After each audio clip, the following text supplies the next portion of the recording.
Alright,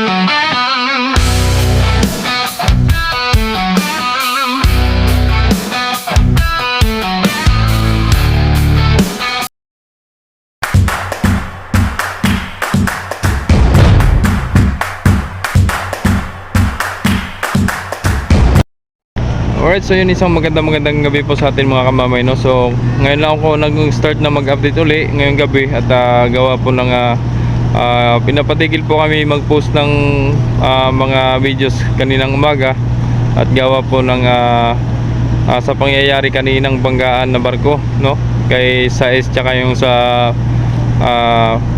fishing vessel, no?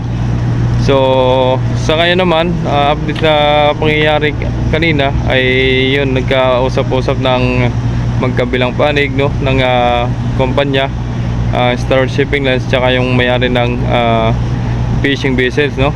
So sila nang bahala doon kung anong napag-usapan nila, no. So may ginalam po ay wala pong nangyaring insidente sa mga pasahero nakasakay doon sa barko na si MV Piña Francia 6, no. At awa ng Diyos, ginagabayan sila na walang nangyayari sa kanila. So yun, nandun na sa pinakagilid si Sais katabi ni Ocho. Yan.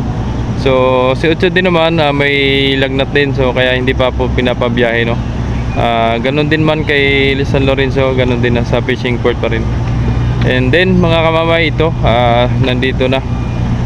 Pwede na rin makapaglabas ng video at gawa na pong marami na pong kumakalat na videos na ipopost, no, sa mga social media tulad ng mga Marinduque ngayon, no, tsaka yung Channel 7, no, at nakapag-post na po sa social media.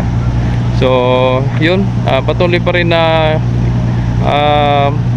tawag nito, iniimbestigahan ng mga tropang Coast Guard yung pangyayari kanina. Alright, at ito naman bagong dating, no, galing sa Romblon, Sibuyan at San Agustin, si Maria Oliva. Uy, what's wrong? Yan, nangyari na. So yan, naglabasan na yung mga sakay, pati pasahero. So si Natasha, Maria Natasha mga kamamay, sa ngayon nagbabangkiring pa, nagasali pa ng diesel. Alas 12 yan mga kamamay, no. And then si Nueve naman ay 11:30, no, 11:30 papuntang Marinduque naman. Pareho pa yan, si Natasha at si Nueve papuntang Marinduque. And sa Rampan nandun si 15, no, si Super 15 ng Star Shipping Lines. So nakalisang barko kanina papuntang Romblon ay si 11 at si Timotea mga kamamay kanina. Ayan na. So din na rin po ako nakapag-videos kanina at gawa po ng pangyayari nga kanina at laylo.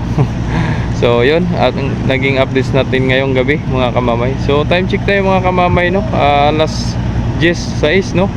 So maraming salamat pa rin po sa mga nagsubaybay sa ating mga videos, sa mga nag-like, nag-share, nag-subscribe sa aking YouTube channel, Jomar Official Vlogs. Thank you so much and God bless po sa inyong lahat. Nawa po ay okay lang po kayo dyan at maraming salamat pa rin po sa mga nagpatuloy pa rin nagsuporta sa aking mga ina-updates na videos, no. Thank you so much. So yun, parang mababa ang tubig at si Oliva ay lubog na lubog sa sa position, no. Yun, dami yung mga kolorete, oh.